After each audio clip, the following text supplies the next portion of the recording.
Hello દોસ્તો, મારું નામ ગૌતમભાઈ છે. મારા બધા વિડીયોઝનું ટાઇટલ છે સિમ્પલી કોમ્પ્લિકેટેડ. એમાં આજે મારો ટોપિક છે પ્રતિક્રમણ પાર્ટ 4. આ પાર્ટમાં હું મંગલિક કહીશ અને પછી જૈન ધર્મના અમુક શબ્દોનું મહત્ત્વ સરળતાથી સમજાવવા પ્રયત્ન કરીશ. ઓમ શ્રી ચત્તારી મંગલમ અર્યંતા મંગલમ સિદ્ધા મંગલમ શાહુ મંગલમ કેવલી પનંતો ધમો મંગલમ.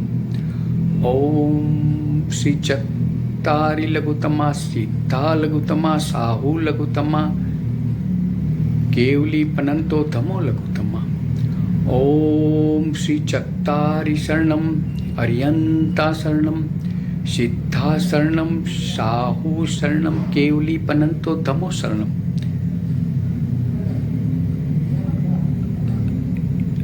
એમ 4 મંગલિક, 4 ઉત્તમ, 4 શરણમ જે કોઈ નર નારી આચરે તેને અક્ષય અવિચળ પદ હોય. આનો અર્થ એમ થાય છે કે 4 મંગલમ જેવા કે અર્યંત એટલે જેને પોતાના અંદરના દુશ્મનોનો નાશ કર્યો છે, પોતાના અવગુણોનો નાશ કર્યો છે. સિદ્ધા એટલે જેને કેવળ જ્ઞાન સિદ્ધ કર્યું છે. શાહુ એટલે બધા સાધુ સાધ્વીઓ, અને કેવલી પનંતો ધમો મીન્સ જે જૈન શ્રાવક શ્રાવિકા ધર્મના માર્ગે કેવળ જ્ઞાન મેળવવા આગળ વધે છે તેવા આ 4 મંગલ છે, 4 ઉત્તમ છે. અને 4 ના હું શરણે જાઉં છું. હવે જે 4 મંગલ ને પ્રણામ કરે છે, રિસ્પેક્ટ આપે છે, 4 ને ઉત્તમ માને છે અને 4 શરણોમાં જાય છે, તે જીવને અક્ષય અવિચળ પદ હોય. મીન્સ અક્ષય એટલે નાશ ન પામે એવું, અવિચળ એટલે સ્થિર પદ એટલે કે મોક્ષ. અંગૂઠે અમૃત વસે લબ્ધિ તણા ભંડાર, ગુરુ ગૌતમને સમરીએ મન વંચિત ફળદાતા.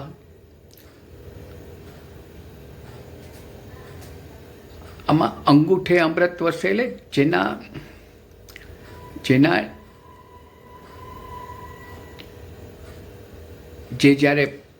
જેના આપણે દર્શન થાય છે ત્યારે એની આજુબાજુ દિવ્યતા લાગે છે અને એની વાણી અને વર્તન અમૃત સ્વરૂપે હોય છે. અમૃત એટલે શું? જે આપણને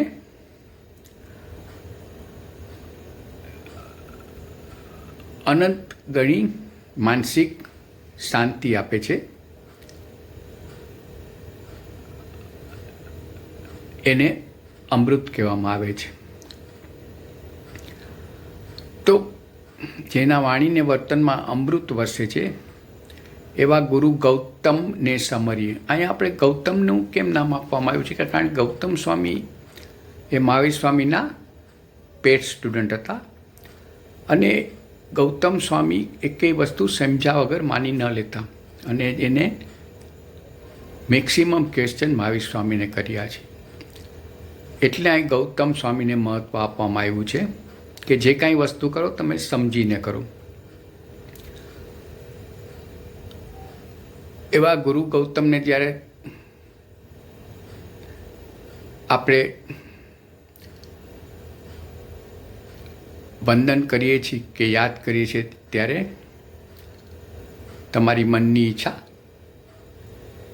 પૂરી થાય છે. ભાવે ભાવના ભાવીએ, ભાવે દીજે દાન, ભાવે ધર્મ આચર્યે, ભાવે કેવળ જ્ઞાન. મીન્સ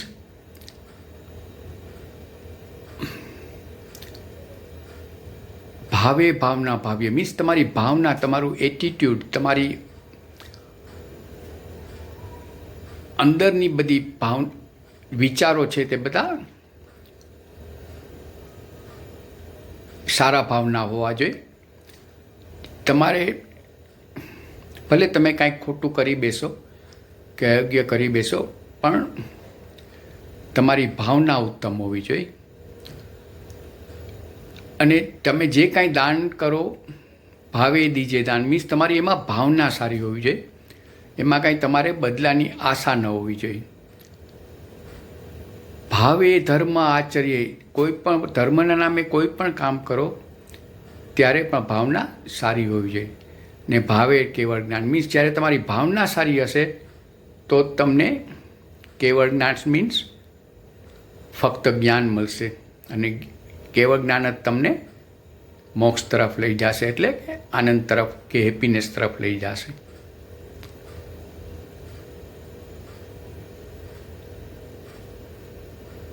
હવે આપણે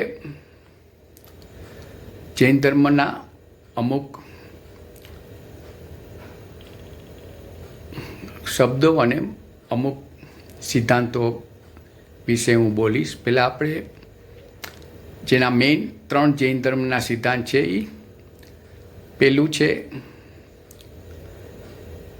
કે કોઈ પણ જીવ મોક્ષ પામી શકે છે પોતાના જીવન પથ પર ચાલી, અને જો તે ધર્મના માર્ગે કે ચાલે તો કોઈ પણ વ્યક્તિ મોક્ષ માટે કે કોઈ પણ જીવ મોક્ષ માટે એલિજિબલ છે. બીજું, જૈન ધર્મ ચિંતનમાં માને છે. કોઈ પણ વસ્તુ કે કોઈ પણ રિચ્યુઅલ્સ કે ધર્મના નામે કોઈ પણ સત્સંગ ચાલતો હોય તો જે કાંઈ કરો એ સમજી વિચારીને કરો કે સમજવાની કોશિશ કરો, એટલે ચિંતનનો ધર્મ છે. અને જે કાંઈ કરો એ સમજીને કરો. અને 3rd નંબર છે કે જૈન ધર્મ ભૂત પ્રેત કે સ્પિરિટમાંથી માનતો. જૈન ધર્મ ચોખ્ખું એમ માને છે કે મૃત્યુ પછી જીવ 5 ગતિ પામે છે: મોક્ષ, દેવલોક, મનુષ્ય, તિર્યંચ અથવા નારકી. હવે જૈન ધર્મમાં અમુક ઘણા મહત્ત્વના શબ્દમાં આપવામાં આવ્યા છે.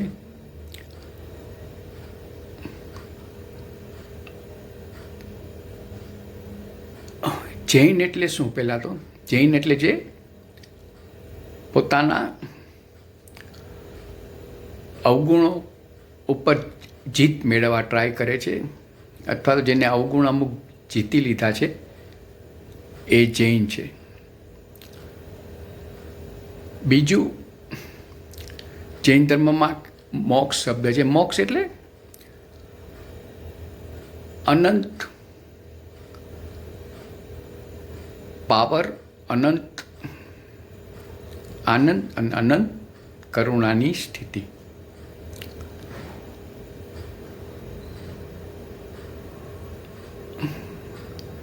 ત્રીજો શબ્દ છે કેવળ જ્ઞાન. કેવળ જ્ઞાન એટલે ફક્ત જ્ઞાન. ફક્ત જ્ઞાન જ તમને આનંદ તરફ ને સુખ તરફ લઈ જશે. ચોથું છે અનેકાંતવાદ. અનેકાંતવાદ એટલે શું? મોક્ષની સ્થિતિ મેળવવા માટે ઘણા બધા માર્ગો હોઈ શકે છે, અને દરેક માણસના પોતપોતાના અલગ માર્ગ પણ હોઈ શકે છે. કે સ્પિરિચ્યુઅલ જર્નીના પોતપોતાના માર્ગો હોઈ શકે છે, પણ અંત એટલે કે મોક્ષ તે મેળવી શકે છે. પછી છે સમ્યક દર્શન. સમ્યક દર્શન એટલે શું? ટાઈમલાઈન. આ સમયે તમારું દર્શન આ વર્તમાનમાં છે એમાં તમે આખું સમયનું દર્શન કરી શકો છો, તમારી પરિસ્થિતિ જોઈ શકો છો, એનું બરાબર એસેસમેન્ટ કરો છો, અને પછી તમે